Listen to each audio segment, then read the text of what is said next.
Hello everyone welcome back to LRNA classes. पिला माने आजिर ही session रे आमे आम देशर संविधान केउ भली भाव में निर्माण होता निर्माण हेबा पछरे कौन इतिहास थिला से विषय किछिटा धारणा नेबा। 1939 मसीहा जो समय कि पिला माने द्वितीय विश्वयुद्ध आरंभ हो जाए दुई गोष्ठी मध्य युद्ध चली थाए से समय रे इंग्लैंड को भारतर सहयोग नितांत आवश्यकता थिला।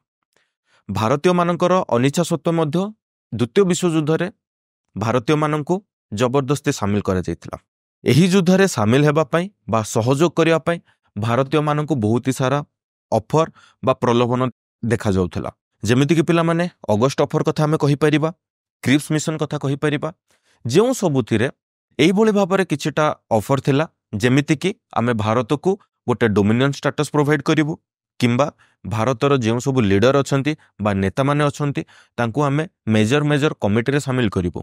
किंतु सही समय बेलू भारतीय माने निजको बहुत ही सुदृढ़ कर देथिले। से माने निज मन को स्ट्रॉन्ग करिके से माने चिंता करि सारिथिले कि आमको आउ डोमिनियन स्टेटस दरकार नहीं किंबा ब्रिटेन सरकार अंडर रे बड़ बड़ पदपदवीर आवश्यकता नहीं। आमको आम देश कंप्लीट बा संपूर्ण रूपे स्वाधीनता दरकार। तो पिला माने सही समय रे बहुत ही आंदोलन चलिला, बहुत ही प्रकार आंदोलन चलिला जो थे कि महात्मा गांधी नेतृत्व नहीं थांती, सुभाष चंद्र बोस नेतृत्व नहीं थांती, जवाहरलाल नेहरू, सरदार वल्लभ भाई पटेल एमानकर अवदान कहिले न सरे। परवर्ती समय रे द्वितीय विश्वयुद्ध परिसमाप्ति घटिछि। सेतबेलर प्राइम मिनिस्टर थांती ब्रिटेन रे क्लेमेंट अटली जे कि लेबर पार्टी रो आसी थांती।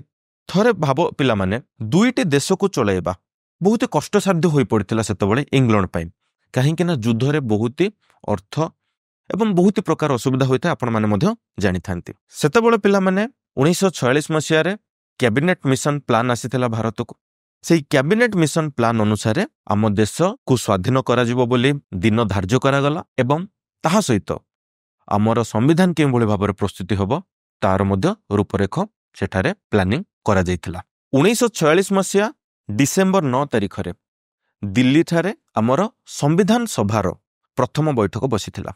जेतेबेले कैबिनेट मिशन आसीथिले आम देशर संविधान बा भारतर संविधान गोटे संविधान सभा द्वारा ही निर्माण करा जिवो बोली स्थिरीकृत होइतिला। तेणु जो कथाटी मु कहिली 9 डिसेम्बर 1946 मसीह रे दिल्ली ठारे आमर संविधान सभार प्रथम बैठक होइतिला। सही सभारे सच्चिदानंद सिन्हा को सभापति करा जायतिला, जोटा कि टेम्पोरारी सभापति तांको करा जायतिला बा अस्थायी सभापति करा जायतिला। जेतेबेले पिला माने आमे गोटे संविधान सभा करूछु प्रथम थर पई करूछु, सेही सभा तो केही जणे नेतृत्व नेबे, तो प्रथम दिन ही तो आमे जणे सभापति को बाछि परिबा नहीं। जेहेतु सही सभार बा सही गृहर से वरिष्ठ व्यक्ति थिले तेणु तांको अस्थायी सभापति भाबे चयन करा जायतिला। नेक्स्ट पिला माने सेकंड मीटिंग 11 डिसेम्बर 1946 मसीह रे होइतिला, जोथिरे कि डॉक्टर राजेंद्र प्रसाद जे कि परवर्ती समय रे स्वाधीन भारतर प्रथम राष्ट्रपति बनिथिले तांको संविधान सभार सभापति करा जायतिला एवं BN राव को एडवाइजर करा जायतिला। तापर पिला माने थर्ड मीटिंग हेइतिला। जेतेबेले पिला माने आमे कोनोसी भी गोटे सभा समिति करि थांती ताहार तो किछि उद्देश्य थिबो।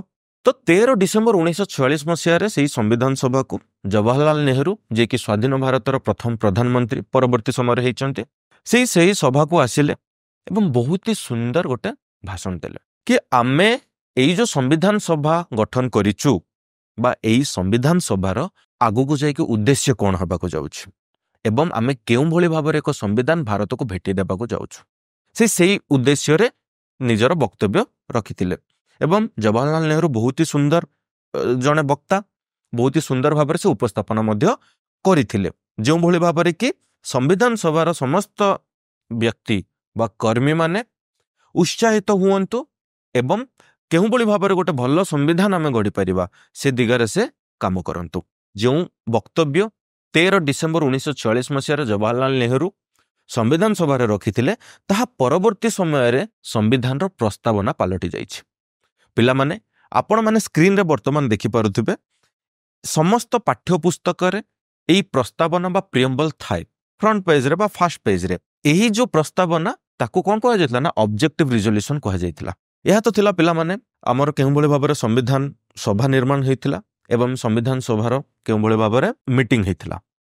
पिला माने 1949 मसीहा नवेम्बर 26 तारिख दिन ଆମର ସମ୍ବିଧାନର ସମସ୍ତ କାର୍ଯ୍ୟ ସମାପ୍ତ ହୋଇଯାଇଥିଲା। କିନ୍ତୁ ଆମେ ସେହି 26 ନଭେମ୍ବର 1946 ମସିହାରେ ଆମ ସମ୍ବିଧାନକୁ ଲାଗୁ କରିନଥିଲେ, କାରଣ 1930 ମସିହାରେ ଜାନୁଆରୀ 26 ତାରିଖରେ ଜବାହରଲାଲ ନେହେରୁଙ୍କର ନେତୃତ୍ୱରେ ଆମେ କମ୍ପ୍ଲିଟଲି ଇଣ୍ଡିପେଣ୍ଡେଣ୍ଟ ବୋଲି ଡିକ୍ଲେୟାର କରାଯାଇଥିଲା। ଯେତେବେଳେ କି ଆମେ ସ୍ୱାଧୀନତା ଲାଭ କରିନଥିଲୁ, କିନ୍ତୁ ସେହି ସମୟରେ ଆମେ କମ୍ପ୍ଲିଟଲି ଇଣ୍ଡିପେଣ୍ଡେଣ୍ଟ ବୋଲି ଡିକ୍ଲେୟାର କରିକି ଆମେ ସ୍ୱାଧୀନତା ଦିବସକୁ ପାଳନ କରି ଆସୁଥିଲୁ ଜାନୁଆରୀ 26, 1930 ତାରିଖ। ସେହି ଦିନକୁ ସ୍ମରଣୀୟ କରି ରଖିବା ପାଇଁ, ଯେହେତୁ ନଭେମ୍ବର 26, ଡିସେମ୍ବର ତାପରେ ଜାନୁଆରୀ ଆସିଯିବ, 2 ମାସ ଆମେ ଅପେକ୍ଷା କରିଥିଲୁ ସେହି ଦିନଟିକୁ ସ୍ମରଣୀୟ କରି ରଖିବା ପାଇଁ। ତେଣୁ ପିଲାମାନେ 26 ଜାନୁଆରୀ 1950 ମସିହାରେ ଆମର ସମ୍ବିଧାନକୁ ଲାଗୁ କରାଯାଇଥିଲା, ଯାହାକି ଆଜିକା ସମୟରେ ଆମେ ତାକୁ ସାଧାରଣତନ୍ତ୍ର ଦିବସ ବା ରିପବ୍ଲିକ ଡେ ଭାବରେ ପାଳନ କରି ଆସୁଛୁ। ଯେତେବେଳେ ପିଲାମାନେ ଆମର ଏହି ସମ୍ବିଧାନ ବନିଥିଲା 26 ନଭେମ୍ବର 1946 ମସିହାରେ, ସେତେବେଳେ 200 ମେମ୍ବର ସମ୍ବିଧାନ ସଭାର ଏଥିରେ ହସ୍ତାକ୍ଷର କରିକି ଆକୁ ଅନୁମୋଦିତ କରିଥିଲେ ବା ପାସ୍ କରିଥିଲେ।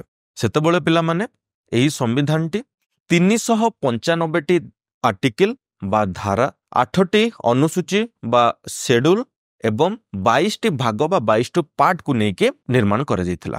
କିନ୍ତୁ ବର୍ତ୍ତମାନ ଏହା 448 ବା 450ରୁ ଉର୍ଦ୍ଧ୍ୱ ଆର୍ଟିକିଲ ହେଇଗଲାଣି ବା ଧାରା ହେଇଗଲାଣି। ଯେଉଁ 8ଟି ଅନୁସୂଚୀ ଥିଲା ସେ ବର୍ତ୍ତମାନ 12ଟି ଅନୁସୂଚୀ ଅଛି ଏବଂ ଯେଉଁ 22ଟି ଭାଗ ଥିଲା ବା 22ଟି ପାର୍ଟ ଥିଲା ସେ ବର୍ତ୍ତମାନ 25ଟି ଭାଗ ବା 25ଟି ପାର୍ଟ ହେଇଯାଇଛି।